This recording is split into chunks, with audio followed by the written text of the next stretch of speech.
What's up? What's going on, guys? What's popping? What's happening? I'm back in the booth. We gotta talk real quick, guys. We're gonna talk about Kevin Porter Jr.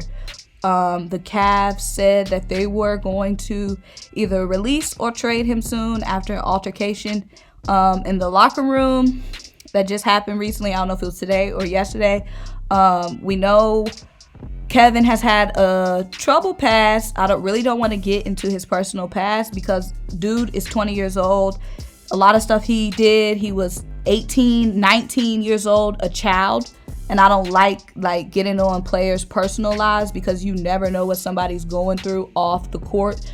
Being on the court is just a fraction of their lives. And the guy is super, super, super young. And I don't like judging people on their worst mistake. Because would you want to be judged on your worst mistake? Or would you want a second chance? And haven't you been given mercy times? So I'm not going to judge him by his past just because he's super, super, super young. And he can just really go to a new situation, go to a new city, go to a new team, a new culture, and it could be the situation that changes his life.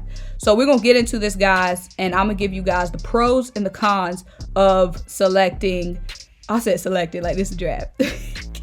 The pros and cons of trading or signing him if he gets waived. So before I get into that, make sure you like, make sure you comment, make sure you subscribe, and keep rocking with me and keep rocking with the channel. So also in the link in my bio, because I know a couple of you guys started using that link, you can buy me a coffee to help fuel this channel because you know we going on daily with the news.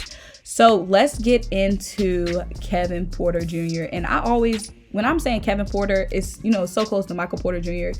I'm always like Kevin Porter, Michael Porter, like I be getting them. So when I first saw Porter Jr., I was like, what Mike do? So the Cavs are willing to trade him, but they will definitely waive him if they cannot find a trade soon. So let me talk about the upside of getting Kevin Porter Jr. So if we have a situation we have to trade him for like a second round pick, let's just remember that the Sixers have been in talks for making a bigger trade, and they have included MATISSE THYBULLE in several different rumored trade packages, including a trade package for James Harden. So trading MATISSE is not off the table for the Sixers. And if we traded for Kevin Porter or signed him, so let's say we only had to trade like a second round pick for Kevin, I think it would definitely be good for us in the long run, because let's say we don't want to keep him for the long run, but we eventually trade THYBULLE, we'll have an option in Kevin to take his spot, and Kevin is more offensively gifted than MATISSE THYBULLE. So also think about if we use him, if we trade for him, but we don't see a long-term option for him, we can use him in a later trade package with more value. Because like I said, he's young and he has a lot of upside. He hasn't played this season so far for personal reasons, but he was definitely set to play for the Cavs soon. So he definitely is still ready to play this season. So even if we do decide to keep him, let me just go ahead and read off his stats from last year. He averaged 10 points per game, 2 assists, 3 rebounds, and a steal. He played in 50 games last season, and he only started in a couple of those games. So that was his rookie season, and he has a lot of upside to him because he's a great finisher. Like, he can definitely finish at the rim. He's an athletic guy. He'll be a great piece on the wing just for depth because he is very athletic and he uses his body to his advantage.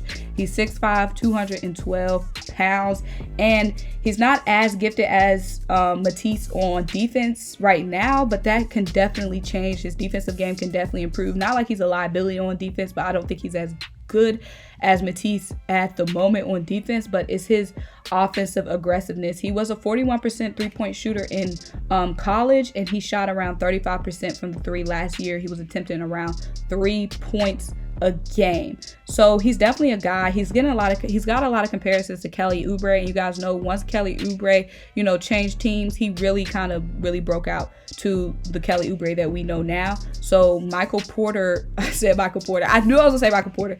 Kevin Porter, maybe a change of scenery will be great for him. And also, let's not forget that the Sixers have a strong culture. The Cavs are a young team, so maybe it wasn't a good place for him maturity-wise. But think about We have a great leader and a coach in Doc Rivers, and we have a lot of leaders on the court. We're a much more mature team. Think about the leadership from Tobias, the leadership from Danny Green, the leadership from Dwight Howard.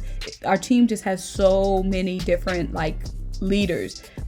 So I just think that culturally it'll be a better fit for him if for a guy that needs to mature. So if we keep him, let's say we trade or sign for him, if we keep him, we can keep him on the roster in an event that we trade THYBULLE for, you know, a guy like Bradley Beal or Zach LaVine, or we could use him in a package maybe later to beef up a package for a guy like that. But he's definitely a good player to have, like a good guy to have on the wing. Like I said, he has a lot of, he creates plays for himself.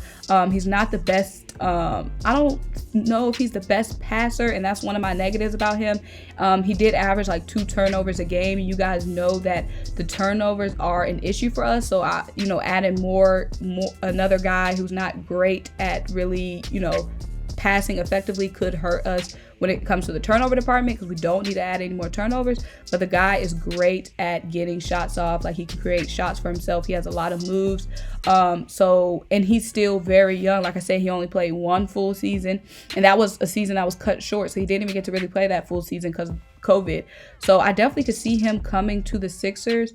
I'm just really rooting for him. I hate to see a young guy like get into a bunch of mess like that, because it's a young guy, and you might think like, oh, I can never turn things around, when you most certainly can. So I hope somebody takes a chance on him, and I hope things turn the right way for him, and I hope that the Sixers are the team can do that, because like I said, guys, we have a strong culture, and this is what sports is really all about. It's all about the camaraderie, it's about the brotherhood. So I just hope like he can find a basketball home. So maybe it could be the Sixers. And like I said, he's a more consistent guy, way more consistent offensively, and he hasn't even really been able to unleash his full offensive game just because of the shortened season. And like I said, he was on young teams. He was on a young team with the Cavs, so now we have a more mature roster. He can definitely learn.